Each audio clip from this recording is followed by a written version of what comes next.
It's time now for our front office focus, brought to you by Cone Resnick. And I'm joined now by Mike Elias of the Baltimore Orioles, the executive vice president and general manager of the club. And Mike, thanks for taking a few moments to be with us. And I want to speak to you about, obviously, a tough season for you guys, but certainly a rebuilding process moving forward. As you take a look at 2022, what's the overall plan?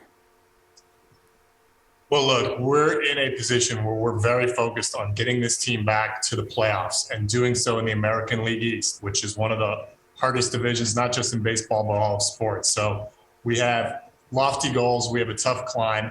And we came into a position at the end of the 2018 season when the Orioles had just lost 115 games, had a large payroll. A lot of the organization's resources and concentration was focused on funding and sustaining a very impressive run from 2012 to 2016. And we had a lot of problems around the organization. We had a lower ranked farm system. We did not have an international program like every other team does. And we were sitting there with very few established players on the major league team and some contracts that were underwater. So we took the approach of building the talent base up, refurbishing the organization top to bottom. And now we have a team with several blossoming young players at the major league level, a farm system that's ranked first or second, depending on where you look. And we have a lot of talent coming, and we're gearing up for the future. So I think it's exciting for us to start to see some of that talent emerge at the major league level. And we've got a lot more coming in 2022 and beyond. So I think we're very well positioned for the future in what is a very challenging division. Yeah, the future is bright for you guys. And you mentioned the farm system getting boosted, and you've also mentioned some really key prospects. And one of those prospects, obviously, is Adley Rutschman, number one prospect in all of baseball right now. I know you're excited to see what this young man can do. What are you looking most forward when you get to see him in spring training?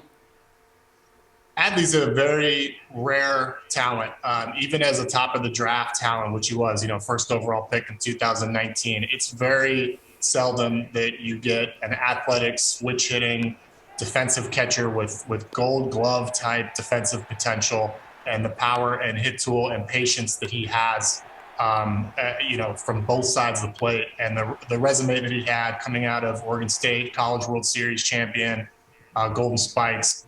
So it's kind of a rare talent for our sport. I think we're very fortunate that we were in a position to select him that year. He's done everything we've expected of him this year. And in 2021, we had the season canceled last year in the minors. He went to the alternate site, did well there. But this is his first full season of professional baseball. He went to Double-A, had a terrific season there. We promoted him to Triple-A, and he's done even better. So he's really knocking at the door, and that's a very positive development for the Orioles franchise. And he also has that maturity that comes with having gone through a college career and college seasons. A 23-year-old switch-hitting rookie is not something that's necessarily normal when you're selecting a guy. What do you think that maturity also brings to the table for him? Well, that's a big part of it, especially with your catcher. He is a very natural leader, but he's also a proven leader. Like I said, he led the Oregon State team to the national championship in 2018. He played on their football team. He's got a very good mindset towards getting better, towards leading a pitching staff. He takes it very seriously. So there was a lot of intangibles too, in addition to the sort of scouting profile that I described. So it's really, to us, somebody for whom we have a lot of high hopes. He hasn't played in the major leagues yet. But his time is coming. All the young players go through challenges, but he's equipped with everything that he needs to be successful in the major leagues for a long time.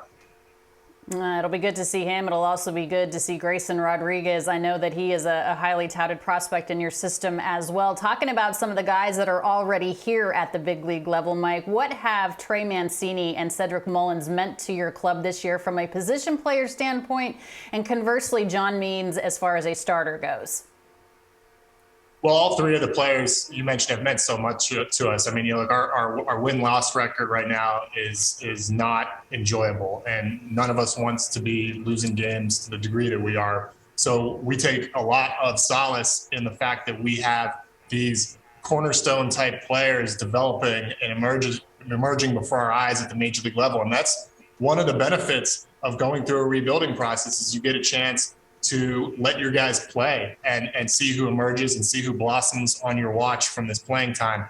And Cedric Mullins for us this year has been a major pleasant surprise. We all liked him. I don't think anyone was forecasting what is possibly going to be a 30-30 season from him if he hits one more home run. He's hitting 300, 29 homers, 30 stolen bases. He's a plus defender in center field. He's young. He's a homegrown Oriole. He's everything that we could ask for.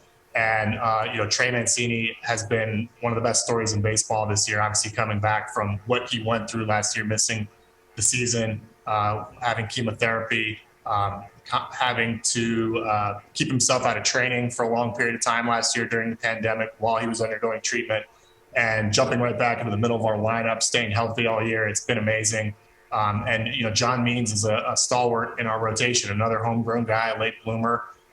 He's benefited from experience the past few years at the major league level, and we like him. So we have a lot of pieces coming into place, and that's in addition to what's coming in the minors. It takes some development and some patience with those minor league players, but they are on the way, and there's help coming to join the guys that we have here that have established themselves as very good big league players.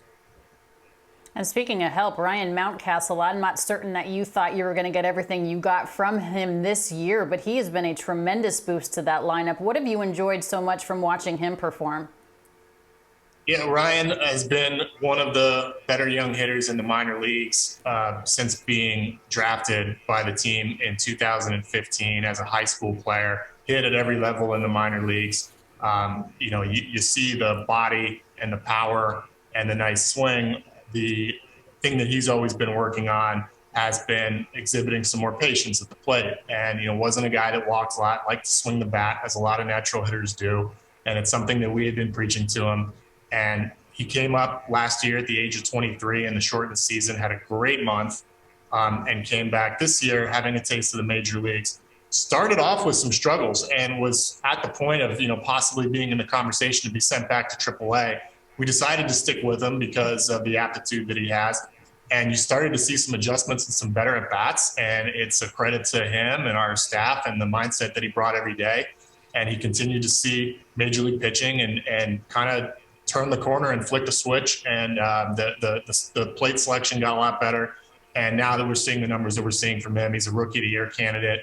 He's settled in nicely as a first base defender after moving around in some different positions throughout his career. And he's yet another, young guy that has been homegrown by this organization that has a lot of years left here with us and that we're very excited to have as part of an emerging core. Yeah, your faith in him has certainly paid dividends, leading all of the majors in terms of rookies with home runs. And, Mike, you know better than anybody, there's so many different personalities when you're constructing a club. And you have, certainly the 40-man, but for the 26 that you have in your clubhouse, everybody learns differently. How do you guys disseminate information, all of the different types of information as a front office to your players? What's the best way to convey that? Yeah, it's something that we continue to tweak and tailor to the individuals on our team, and I think it's something that not just the Orioles are continuing to work with, but also around the industry, because there is such an overflow of data, as you mentioned, coming out of the technology that we have all around the game now. Every pitch is tracked, the players are tracked on the field. We have all this info. But these guys are going out and playing games every night, and they're human beings, and they can't memorize everything from a scouting report. So we do our best to turn that info into digestible commodities that they can study right before competition, and hopefully bring between the lines and with them, and it's helpful. So it takes a lot of feedback from the coaching staff and the players as to what they want to see, what works for them, and I think it takes an experienced and talented coach to understand how to dose that info to the players and when to do so. So it's an ongoing conversation, I think, around our game with all the technology that's come about in the last 5 to 10 years. There's a lot to look forward to with this Baltimore Orioles club. The future is bright for you guys. Mike Elias taking the time to be with us today, the Executive Vice President and General Manager of the O's. Mike, thanks so much for being with us today. Best of luck the rest of the way. Thanks, Alana.